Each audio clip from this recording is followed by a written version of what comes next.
Hello everyone, how are you all? I hope you all are fine. कल हमने किया था लैंगमैन्स थ्योरी ऑफ डायमैग्नेटिज्म. आज हम करेंगे लैंगमैन्स थ्योरी ऑफ पैरामैग्नेटिज्म. पैरामैग्नेटिज्म में क्या होता है? अनपेयर्ड इलेक्ट्रॉन्स होते हैं हमारे पास, है ना. It is due to the spin magnetic moment. ये हमारे पास स्पिन मैग्नेटिक मोमेंट की वजह से हो रहा है. Every atom of magnetic moment or you can say magnetic material is equal to the atom magnetic dipole और molecule magnetic dipole. ठीक है. पैरामैग्नेटिज्म की जो थ्योरी है वो स्पिन मैग्नेटिक मोमेंट की वजह से हो रही है और हर पैरामैग्नेटिक मटेरियल का जो एटम है is equal to the atom magnetic dipole या फिर मॉलिक्यूल मैग्नेटिक डायपोल. ओके अब हमने लेट कर लिया कि हमारे पास एक atomic magnetic dipole paramagnetic substance है जिसकी मैग्नेटिक डायपोल मोमेंट है पीएम वेक्टर और वो थीटा एंगल बना रही है with the field magnetic field B vector. तो जो एनर्जी होगी इस मैग्नेटिक डायपोल की वो किससे दी जाएगी? E vector. E is equal to minus PM vector dot B vector. ठीक है. PM is magnetic dipole moment dot B vector. Dot हटाएंगे तो कॉस थीटा आ जाएगा. Now then by the Maxwell Boltzmann distribution जो हमारे पास लॉ है Maxwell, हमने इसमें सब कुछ डायरेक्ट यूज करना है कि कुछ भी कहीं से उठाया और उसको यूज कर दिया, ऐसा नहीं है. मतलब सीरियल वाइज लेके चल रहे हैं लेकिन हमने डायरेक्ट रिलेशंस यूज करे हैं यहाँ पे. Then by Maxwell's Boltzmann distribution law जो नंबर ऑफ मैग्नेटिक डायपोल है between E and E plus D B वो इससे दिया जाता है. dn is equal to c e की power minus e by K T D E. From equation 1 हमने क्या किया? डी ई की वैल्यू निकाल ली. वी नीड डी ई निकाल लिया. ठीक है. P M B sine theta D theta. अब इस इक्वेशन को इसमें पुट कर दिया तो we get D N is equal to C E की power minus E by K T. E की वैल्यू क्या है हमारे पास? वो हमने पुट कर दी. P M B cos theta minus के साथ ही तो माइनस माइनस प्लस हो गया अपॉन के टी. अब ये डी ई की वैल्यू यहाँ पे पुट कर दी. This is equation number 4. Let P M B by K T is equal to alpha. ये जो वैल्यू है उसे अल्फा मान लिया हमने तो this is alpha cos theta. बाकी सारा relation as it is. This is equation number 5.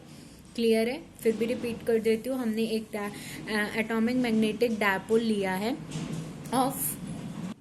Of paramagnetic substance जिसकी मैग्नेटिक डायपोल मोमेंट है पीएम वेक्टर. वो एक्सटर्नल फील्ड के साथ थीटा एंगल बना रही है. तो energy of this magnetic dipole is minus PM vector dot B. Dot हटाएंगे तो कॉस थीटा. तो मैक्सवेल बोल्ट्जमैन डिस्ट्रीब्यूशन लॉ को यूज करते हुए तो जो number of magnetic dipole having energy E and E plus D E के बीच में है तो उसकी वैल्यू इससे दी जाती है. D N is equal to C E की power minus E by K T D E. अब यहाँ से हम डी ई की वैल्यू निकाल लेंगे. ये निकाल ली. अब डी ई की वैल्यू और ई की वैल्यू हमने पुट कर दी है और फिर P M B by K T को अल्फा मान लिया constant. This is equation number 5. Now since जो हमारा वर्टिकल कंपोनेंट है पीएम वेक्टर का वो कैंसिल हो रहा है एक दूसरे के साथ तो हम इक्वेशन नंबर 5 को इंटीग्रेट कर देंगे. अभी जो लास्ट इक्वेशन निकाली थी उसे इंटीग्रेट कर देंगे between the limit 0 to pi. तो n is equal to C P M B integral. ये कांस्टेंट था बाहर 0 टू पाई ई की power alpha cos theta sine theta D theta. Now हमने डायरेक्ट इसका हमें पता है कि इंटीग्रल -1 से 1 ई की power alpha x D x का फॉर्मूला होता है 2 sine hyperbolic x upon alpha. तो ये हमने डायरेक्ट यहाँ यूज कर दिया है. ठीक है. ये एज इट इज इस की जगह आ जाएगा 2 साइन हाइपरबोलिक अल्फा बार अपॉन अल्फा. ठीक है. Now c is equal to क्या आ जाएगा? c is equal to N alpha upon यहाँ से c की वैल्यू निकाली N alpha upon 2 P M B sine hyperbolic alpha.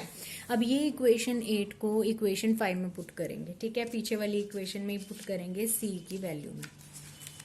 ये हमने वैल्यू निकाली थी इक्वेशन नंबर 5. इसके अंदर यहाँ c की वैल्यू में वो वैल्यू पुट कर देंगे जो अभी हमने निकाली है. ओके ये वैल्यू पुट करी हमारे पास ये आ गया. पी एम बी से कैंसिल हो गया.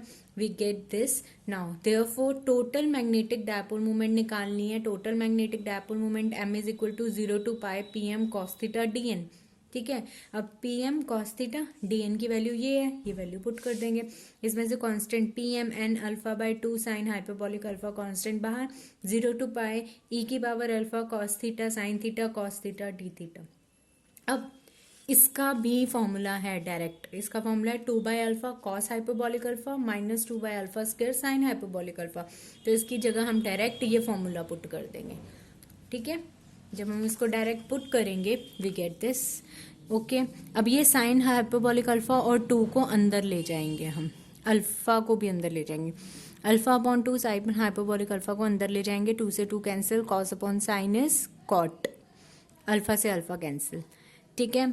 2 से 2 कैंसिल, एक अल्फा कैंसिल, साइन से sine cancel, we get 1 upon alpha. Now m is equal to m not, इन दोनों को पी एम एन को हमने m नॉट मान लिया, इस पूरे को हमने मान लिया l अल्फा, ठीक है। तो l अल्फा क्या आ गया, cot hyperbolic alpha minus 1 upon alpha, this is a Langevin's function. अब इसको हम लिख सकते हैं alpha by 3 minus alpha square by 44 plus so on, ये चलता रहेगा बिकॉज हमने इसकी एक्सपेंशन खोल दी है। तो m is equal to m naught, ये वाली value alpha by 3 minus alpha square by 45 to so on, लेकिन अल्फा की वैल्यू क्या है, P M B by K T. Clear है यहाँ तक? नाउ केस 1, ये तो था डेरिवेटिव पार्ट। केस 1, अगर t इंक्रीज कर रहा है तो b भी इंक्रीज करेगा, सॉरी डिक्रीज करेगा। अगर t इंक्रीज कर रहा है तो b डिक्रीज करेगा।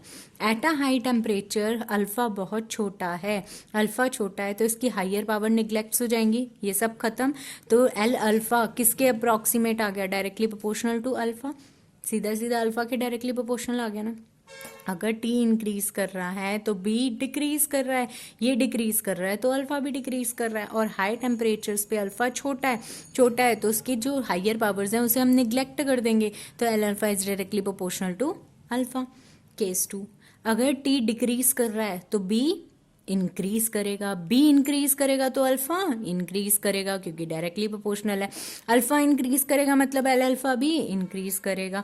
दस एल अल्फा अगर इंक्रीज कर रहा है तो m भी इंक्रीज करेगा, है ना। तो m is equal to m naught L alpha by 3 is equal to m naught P M B, ये अल्फा की वैल्यू पुट कर दी, P M B by K T, and b is equal to mu naught h होता है। तो यहाँ पे हमने b की जगह क्या पुट कर दिया, म्यू नॉट h, और फिर ऊपर और नीचे dividing by n, small n से मल्टीप्लाई डिवाइड कर दिया ऊपर और नीचे वाली इक्वेशन में।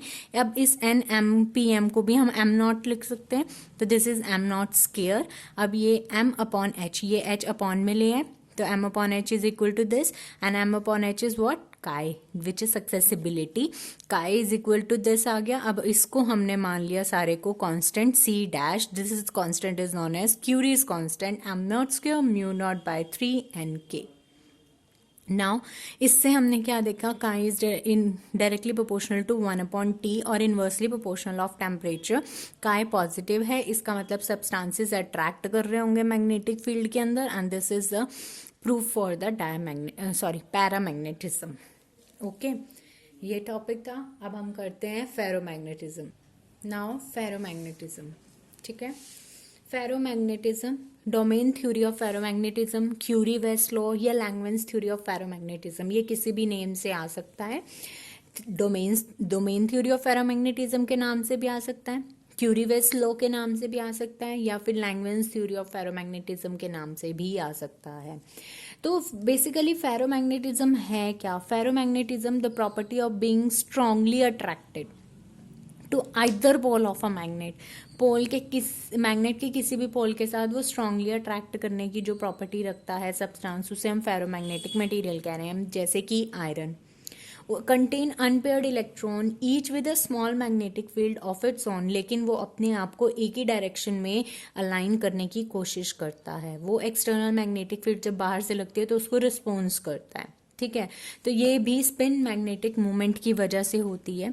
Due to exchange coupling there is a strong force of attraction between atomic and magnetic dipole movements, जो राइज ऑफ डोमेन्स देते हैं। Due to exchange coupling, coupling is what, कि दो शाफ्ट से उनको कनेक्ट कर दिया एक ही डिवाइस में, तो उसे हम क्या बोल रहे हैं, कपलिंग, ठीक है। तो due to the exchange coupling हमारे पास स्ट्रॉन्ग फोर्स ऑफ अट्रैक्शन है between the atomic magnetic dipole moments, जो राइज कर रहे हैं to the domains at room temperature. Domains randomly oriented है, डोमेन्स रैंडमली, कोई इधर जा रहा है, कोई इधर जा रहा है, कोई इधर जा रहा है, अलग अलग। इन केस अगर फेरोमैग्नेटिक, ये सारे डोमेन्स हैं, दीज आर डोमेन्स, ये मैंने आपको पहले भी बताया था। एट रूम टेम्परेचर ये डोमेन्स अलग रैंडमली ओरिएंटेड है, कोई किसी की डायरेक्शन इधर, किसी की इधर, किसी की इधर, ठीक है। In case of ferromagnetic substances there is a molecular field B M vector. तो बाहर से भी जो मैग्नेटिक फील्ड लग रही होगी due to the magnetization of the substance, क्या होगा, सारे के सारे अपने आप को एक ही डायरेक्शन में अलाइन करेंगे। ये इस डायरेक्शन में, ये भी इधर कर लेंगे, ये भी, सब अपने आप को एक ही डायरेक्शन में अलाइन कर लेंगे। तो जो टोटल मैग्नेटिक फील्ड होगी is B effective which is given by B plus B M, जहाँ पे बी एम की वैल्यू दी जा रही है म्यू नॉट गामा एम, और बी हमें पता है म्यू नॉट एच होता है। इन दोनों की वैल्यूज हमने यहाँ पुट करी, and gamma is molecular field वेस कांस्टेंट। नाउ हमने पैरामैग्नेटिज्म की थ्योरी में किया था, अभी करके थोड़ी देर पहले हमने जो रिलेशन किया पैरामैग्नेटिज्म का, उसमें हमने करा था M is equal to M naught P M B by N K T, और एम नॉट की वैल्यू एन पी एम होती है। ये वैल्यू हमने यहाँ पे पुट करी है, और बी की जगह बी इफेक्टिव रखा है बस, ठीक है। नाउ फॉर फेरोमैग्नेटिक सब्सटेंसेस हमने क्या कर दिया, बी की जगह बी इफेक्टिव रख दिया। अब बी इफेक्टिव की वैल्यू पुट कर दी है, बी प्लस बी एम, ये वाली वैल्यू पुट कर दी है, क्रॉस मल्टीप्लाई किया, ये आ गया, एम कॉमन ले लिया, फिर एम की वैल्यू निकाल ली, अगेन ये वैल्यू आई, फिर एम अपॉन एच कर देंगे हम इसको, ठीक है। ये वैल्यू आ गई, यहाँ से नीचे वाले टर्म में से भी 3k निकाल लिया हमने, इसको भी ऐसे लिख दिया। अब इसको c मान लिया, C H upon T minus C gamma आ गया, ठीक है ना, ऊपर नीचे c मान लिया कांस्टेंट। फिर m अपॉन एच काय, काय c upon T minus theta, जहाँ पे थीटा की वैल्यू क्या है, c गामा, थीटा क्या है, पैरामैग्नेटिक क्यूरी टेम्परेचर। अगर टेम्परेचर बहुत बड़ा है थीटा से तो थीटा निग्लेक्ट हो जाएगा, तो काई की वैल्यू क्या आ जाएगी, c upon T. Therefore again chi is inversely proportional of temperature, it means Curie's law is obtained, and but for T this is for, sorry मैंने आई थिंक गलत बोल दिया, this is for T greater than theta. Now for T lesser than theta Curie is not obtain. क्यों? क्योंकि अगर बहुत छोटा होगा तो ये निग्लेक्ट तो नहीं होगा ना, ये निग्लेक्ट होगा तो टी तो वैल्यू बची ही नहीं, और क्यूरीज लॉ तो तभी ऑब्टेन होगा जब टेम्परेचर का इनवर्सली प्रोपोर्शनल होगा, ठीक है। तो for T is greater than theta, theta neglect हो जाएगा, and this is become C by T, and chi is inversely proportional of T, therefore Curie law is obtained, and for T smaller than theta Curie law is not obtained. Okay, next topic करते हैं, and our last topic of this unit, हमारा unit 2 भी finish हो चुका है, ठीक है, हमारा यूनिट 2 आज फिनिश हो जाएगा। Okay, ferromagnetic materials are only in solids. Why they are not in liquids? अब ferromagnetic materials सिर्फ solids में ही क्यों होते हैं, liquids में क्यों नहीं होते? क्यों नहीं होते? क्योंकि जो डोमेन्स हैं वो सिर्फ सॉलिड्स में ही बनेंगे ना, सॉलिड्स के अंदर पार्टिकल्स कटे ज्वाइंट होते हैं, तो वो क्या होता है, फोर्स ऑफ अट्रैक्शन उनके अंदर होती है, तो उनके अंदर डोमेन्स जो होते हैं वो स्ट्रांगली फोर्स ऑफ अट्रैक्टेड होते हैं, जिसे हम कपलिंग कहते हैं। इसलिए फेरोमैग्नेटिक मटेरियल सॉलिड्स के अंदर होती है, लिक्विड्स के अंदर नहीं होती है।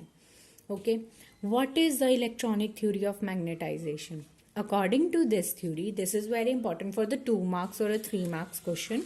What is the electronic theory of magnetization? According to this theory, we know Pm is equal to Ia. A is the area of orbit, I is the current. Current is charge upon time. तो Q by T A भी लिख सकते हैं। अब Q electron की बात कर रहे हैं तो E बाई टी हो गया, एरिया क्या है, सर्कुलर ऑर्बिट है तो पाई आर स्क्वायर हो गया। E T की वैल्यू क्या है, 2 पाई बाय ओमेगा। क्यों? क्योंकि T is equal to 1 by mu, T is equal to 2 pi omega, omega is 2 pi mu, mu is omega by 2 pi, तो हम T की जगह 2 पाई ओमेगा लिख सकते हैं। पाई आर स्क्वायर, पाई से pi cancel, we get E omega R square by 2। Angular momentum of electron L is equal to N omega M omega R square, तो P M upon L की value क्या हो जाएगी, इन दोनों को divide कर देंगे, we get E upon 2m। In case orbital motion P M की वैल्यू ये हो जाएगी, ये एल उधर चला जाएगा। In case of spin motion P S is equal to, ये एल की जगह एस आ जाएगा, ठीक है, और 2 कैंसिल हो जाएगा। Where S is the angular momentum of the spin motion, तो P M is equal to E omega R square by 2 into M, और अपॉन में एम करेंगे, we get E upon 2m L. According to Bohr's hypothesis हमारे पास L की value आ जाएगी NH/2 pi, PM is equal to E/2 pi, L की value put कर देंगे NH/2 पाई, ठीक है, एन बाहर ले लेंगे, बाकी सारी ये टर्म्स जो आ गई ये बोहर्स मैग्नेटोन आ गया, या बोहर्स मैग्नेटिज्म आ गया, and its units are magnetic dipole moment. Bohr magneton is a unit of magnetic dipole moment. ये हमारा सेकेंड यूनिट भी फिनिश हो गया है। अब हमने 2 यूनिट्स कर ली हैं एंड देखते हैं फिर अब कोई थोड़ा सा टेस्ट बनाते हैं इसका, ठीक है, उसके बाद फिर हम करेंगे यूनिट 3rd। Thank you.